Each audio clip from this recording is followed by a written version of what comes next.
ನಟ ದುನಿಯಾ ವಿಜಯ್ ಮತ್ತು ನಟಿ ರಚಿತಾರಾಮ್ ಅಭಿನಯಿಸಿರುವ ಲ್ಯಾಂಡ್ ಲಾರ್ಡ್ ಚಲನಚಿತ್ರಕ್ಕೆ ನಂಜನಗೂಡು ಛಲವಾದಿ ಮಹಾಸಭಾ ಬೆಂಬಲ ವ್ಯಕ್ತಪಡಿಸಿ ಪ್ರತಿಯೊಬ್ಬರೂ ಚಿತ್ರವನ್ನು ವೀಕ್ಷಣೆ ಮಾಡುವಂತೆ ಬೃಹತ್ ಜಾಥಾ ನಡೆಸಿದ್ರ. ನಮ್ಮ ಜಾಥಾ ಸಿನಿಮಾಗಾಗಿ ಅಲ್ಲ, ಸಿನಿಮಾದ ಒಳಗಿರುವ ಸಂದೇಶಕ್ಕಾಗಿ ಎಂಬ ಶೀರ್ಷಿಕೆಯಲ್ಲಿ ಛಲವಾದಿ ಮಹಾಸಭಾದ ಜಿಲ್ಲಾಧ್ಯಕ್ಷರಾದ ಅಭಿ ನಾಗಭೂಷಣ್ ತನ್ನ ಸ್ವಂತ ಖರ್ಚಿನಲ್ಲಿ ಮಧ್ಯಾಹ್ನದ ಶೋಗೆ ವಿವಿಧ ಪ್ರಗತಿಪರ ಸಂಘಟನೆಗಳ ಪದಾಧಿಕಾರಿಗಳು ಮತ್ತು ಮಹಿಳೆಯರು ಹಾಗೂ ವಿದ್ಯಾರ್ಥಿಗಳನ್ನು ಒಳಗೊಂಡಂತೆ ಚಿತ್ರ ವೀಕ್ಷಣೆ ಮಾಡಿಸಿದ್ದಾರೆ. ನಂಜನಗೂಡು ನಗರದ ಅಂಬೇಡ್ಕರ್ ಅವರ ಪ್ರತಿಮೆಗೆ ಮಾಲಾರ್ಪಣೆ ಮಾಡಿ ಲ್ಯಾಂಡ್ ಲಾರ್ಡ್ ಚಿತ್ರದ ಸ್ತಬ್ಧ ಚಿತ್ರಕ್ಕೆ ಚಾಲನೆ ನೀಡಲಾಯಿತು.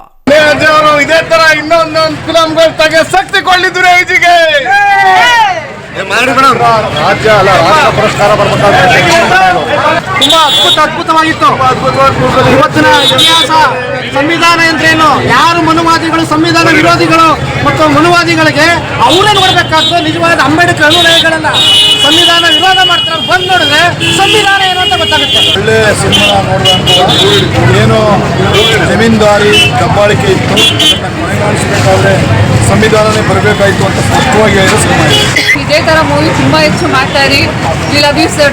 ಸ್ತಬ್ಧ ಚಿತ್ರವು ನಂಜನಗೂಡಿನ ಎಂಜಿ ರಸ್ತೆ ಮತ್ತು ಆರ್ಪಿ ರಸ್ತೆಯ ಮೂಲಕ ನಗರದ ಭಾರ್ಗವಿ ಶ್ರೀವತ್ಸ ಥಿಯೇಟರ್ ತನಕ ಬೃಹತ್ ಮೆರವಣಿಗೆ ನಡೆಸಿ ಲ್ಯಾಂಡ್ ಲಾರ್ಡ್ ಚಿತ್ರವನ್ನು ವೀಕ್ಷಣೆ ಮಾಡುವಂತೆ ತಿಳಿಸಿದ್ರು.